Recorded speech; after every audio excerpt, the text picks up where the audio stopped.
Instagram teen accounts have automatic protections for what teens see and who can contact them, plus time management tools.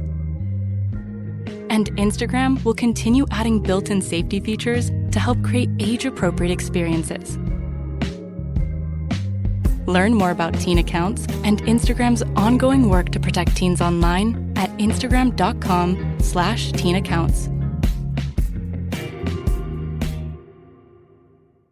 Listen, all you New Yorkers. Excuse me, taxi. Okay, man, we're looking around. This is the 77 WABC minicast. Sunday morning. Well, with today's John Terrett to give us the financial news for the Cats Roundtable. Well, John, where the heck are we? Well, John, once again, it is oil that is the tail that's wagging the dog. It's been a wild ride, all about oil all week. WTI crossing over $100 a barrel, Brent 119. They came down a bit, though, when President Trump and Scott Bessent started talking about Iran on Thursday. And then they came down even more when the U.S. allowed Russian oil to be sold again and distributed, but not to Cuba or the DPRK, which is North Korea. Of course, we both know we could wake up tomorrow and find that this war is over, and then probably oil prices will resume where they were a few weeks ago, or at least close to it. Gold had its biggest weekly loss in 6 years. That's interesting. They're sort of eyeing $4,000 per troy ounce now. That's very interesting indeed. As for the markets, well, best forget them for the time being. There is definitely a bias towards selling now. But I noticed that the S&P 500, the broad market, is only down 5 or 6%. Really panic status, I don't think. Of course, on Friday we had triple witching, which didn't help things. There's a lot of problems because AI and people don't know how to judge it sometimes, and the computer chips and the war and the price of oil, inflation, and then Powell. Powell is sticking the cucumber someplace, and trying to screw up interest rates. So you tell me what's going to happen. Yes. Well, let me put that in a more eloquent fashion, shall I? Yes. The Federal Reserve kept You're British. You have to put it in an eloquent manner. I know. So, yes to all of that, then. Everything you said and more, it's all true. The triple witching on Friday certainly didn't help things, that's for sure. $5.7 trillion of options expiring on Friday. That just equals volatility.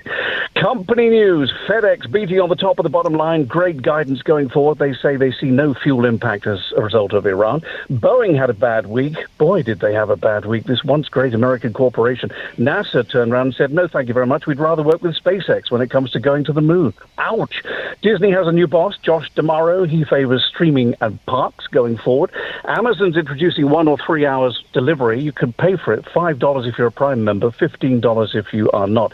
And here's a couple of extraordinary stories from last week. Unilever is getting out of the food business to concentrate on beauty issues.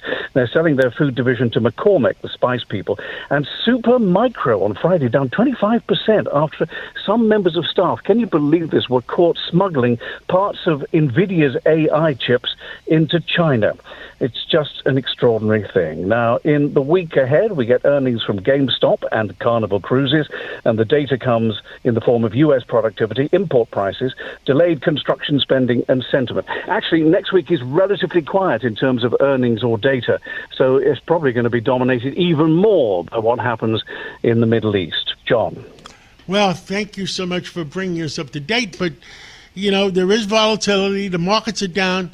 My advice to all my friends are buy equities, sell oil short, because when this thing straightens out in the next 30 to 60 days, then the market will recover and the price of oil will settle between 55 and 65. That's my opinion. Yes. And on these prediction markets which have sprung up lately, they're predicting the war will go for another 2 months. I think it's going to be a lot less than that. I think they'll probably be done in a week or two. What do you say? I believe it could be anywhere from 3 to 7 weeks or 8 weeks. Yeah. Well, I'll talk to you next weekend, and hopefully we'll all have made some money by then. God bless. Take care. Bye-bye. Thanks, John. It's tax season, and at LifeLock, we know you're tired of numbers. But here's a big one you need to hear. Billions. That's the amount of money in refunds the IRS has flagged for possible identity fraud. Now here's another big number, 100 million. That's how many data points LifeLock monitors every second. If your identity is stolen, we'll fix it guaranteed. One last big number. Save up to 40% your first year. Visit LifeLock.com/podcast for the threats you can't control. Terms apply.